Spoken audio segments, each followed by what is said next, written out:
Hey everybody, I'm O the Realtor, and today I'm going to do a short video about buying a home from A to Z, just covering the process. Many times when I meet new clients, first time home buyers in particular, the typical question is, well, what is the process? How does this work? How are we going to do this? So I never want to assume when I'm working with the new client that they understand all the processes. So let's go through them real quick. So assuming that you already have your pre-approval, the first thing we're going to do, we're going to shop around and try to find you your home.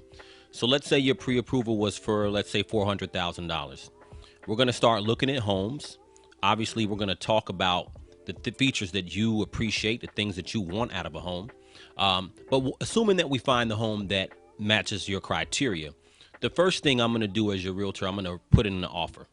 So putting in an offer is essentially me as your buyer's agent writing up a contract, and I'll submit it to either the seller directly, or I'll submit it to, in most cases, is going to be the seller's agent.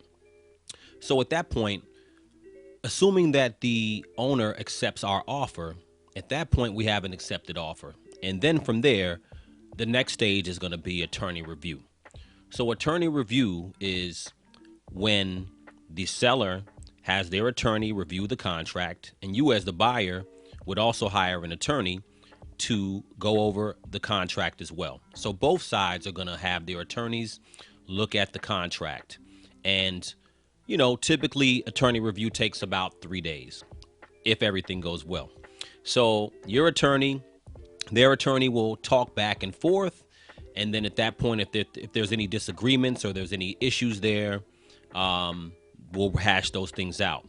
So once the attorneys agree that everything's good, we move on to the next phase. The next phase is going to be inspection. Such an important thing. You're going to also hire an inspector as a buyer. So after attorney review, it depends, but typically within the next week, you're going to do your inspection. You're going to go to the home with your inspector. Your inspector is going to go all through that house.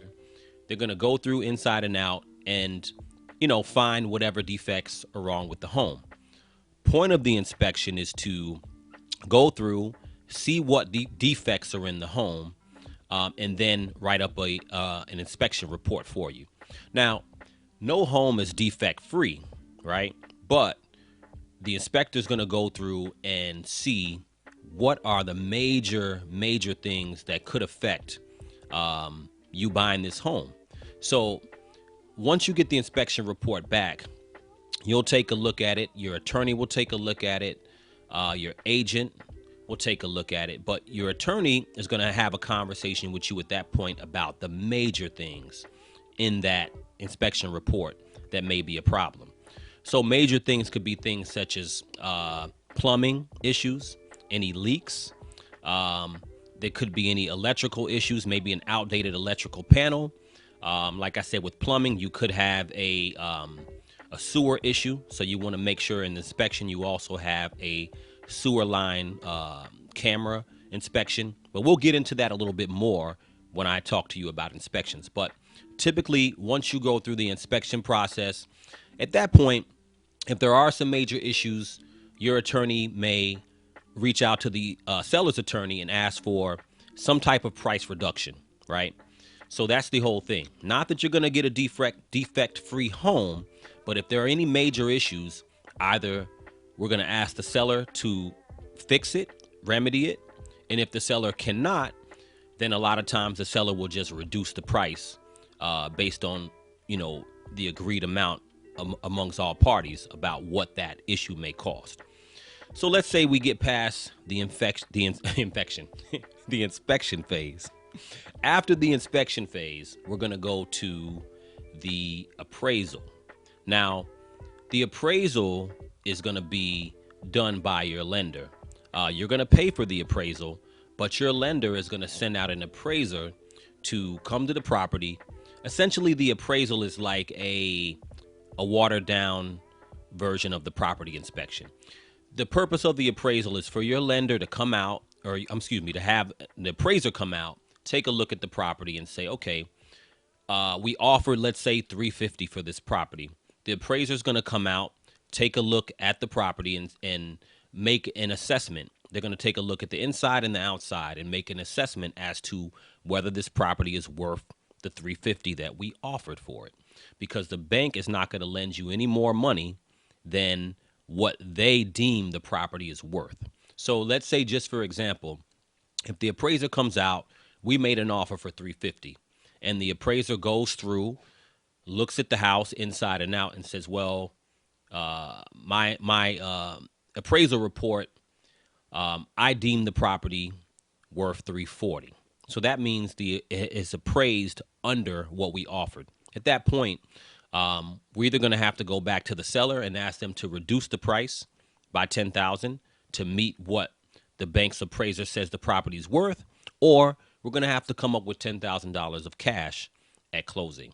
So, assuming all goes well, hopefully the property appraises for what we offered for the property, or it appraises for more, which would be great, right?